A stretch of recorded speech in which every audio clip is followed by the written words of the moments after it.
Right now, as I record this, Russian President Vladimir Putin has amassed 150,000 troops along Ukraine's borders. If he invades, it will be the largest military offensive in Europe since World War II. That's 77 years.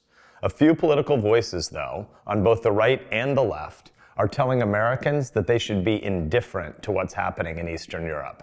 Americans on both sides of the political spectrum are right to be asking the question, why should Putin's actions matter to the United States? Why should we care? Why can't we just be indifferent to Ukraine? What's our rooting interest against Putin? Some are asking this question in good faith. Others are asking this cynically to try to land cheap political points. Those advocating for indifference want us to believe that no vital American interests are at stake in this conflict. They tell us that isolation will free us up to build back better at home or to make America great again. Those voices are wrong. Indifference is not an option here. Whether you're an optimistic idealist or a hardened realist, Americans shouldn't be indifferent. Here's why. First, the idealist case. The American founding is the promise of universal human dignity. It's who we are today. It's in the American DNA to feel solidarity with people fighting for freedom against tyranny. The Ukrainians are such people today. And Vladimir Putin is such a tyrant. For his entire reign, Putin has asserted the lie that Ukraine isn't a real country. He believes that Russia and Ukraine are one nation, and he's more than willing to use brutal force to maintain that lie. More than 13,000 Ukrainians have already been killed since Putin first invaded their country and annexed Crimea in 2014. The death toll will climb higher. Putin wants to snuff out Ukraine's democracy to preserve his despotism. He's nothing more than the leader of a band of thugs plundering the Russian people. He silences, disappears, and brazenly murders his political opponents. He rigs elections, and he rewrites the Russian constitution to extend his hold on power. He can't afford to free Ukraine on his western border, offering a better example. But you might think that that's all pie-in-the-sky idealism. So here's the realist case as well. Ideals like liberty, equality, and sovereignty are only real if they're backed up by actual power. That's why American leadership is so crucial right now. Not only are we the freest nation on earth, we're also the most powerful. The top dog writes the rules, and after World War II, we wrote the rules. We created an international system that has kept the peace, that promoted prosperity, and kept rules that benefited Americans. It also benefited our allies, but it benefited us. The world played by our rules, and everyone was the better for it. Realism and idealism. Russia may have previously signed international agreements committing to respect Ukrainian independence and sovereignty like any other real nation. But those pieces of paper don't matter to Putin if no one, particularly the Ukrainians, can stop him from just taking what he decides is rightfully his. American inaction has emboldened Putin over the years. Let's review a few of those moments. In 2014, he illegally invaded and occupied regions of Ukraine, especially Crimea and Donbass. That same year, he shot down Malaysian Airlines civilian Flight 17, killing hundreds of innocents. In 2016, Russian forces bombed a base which was being used by US and UK special forces. Throughout the entire chaotic Syrian civil war, he repeatedly violated international law by bombing civilian populations, pulsing waves of refugees north into Europe. It was morally abhorrent, obviously, to the people he was bombing, but he was also seeking to destabilize other nations by flooding refugees across their borders. In 2018, Putin ordered Russian forces to jam American drones in Syria, hindering our counterterrorism efforts. In 2019, hackers working for Russia's military intelligence service launched a massive cyber attack on independent Georgia.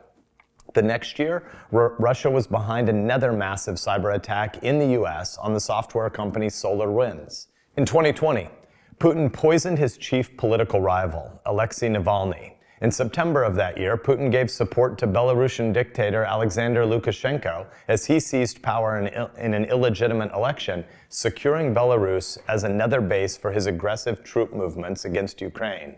And then just this month, Putin signed a new anti-America pact with the Chinese Communist Party. Each time, the West has let Putin get away with these acts of aggression, and each time, not surprisingly, he got bolder. None of this is happening in a vacuum. A lot of American isolationists are now saying that China is the primary threat we face, so we should be indifferent about Russian aggression. It's true that China is the primary threat we face, which is exactly why we can't be indifferent about this Russian aggression. Chairman Xi isn't indifferent. Chairman Xi has given Putin his blessing. Russia has 11 time zones. It's a giant country. And right now, practically all of Russia's military has moved from the east to the Western Front. There's nothing left on the Chinese border.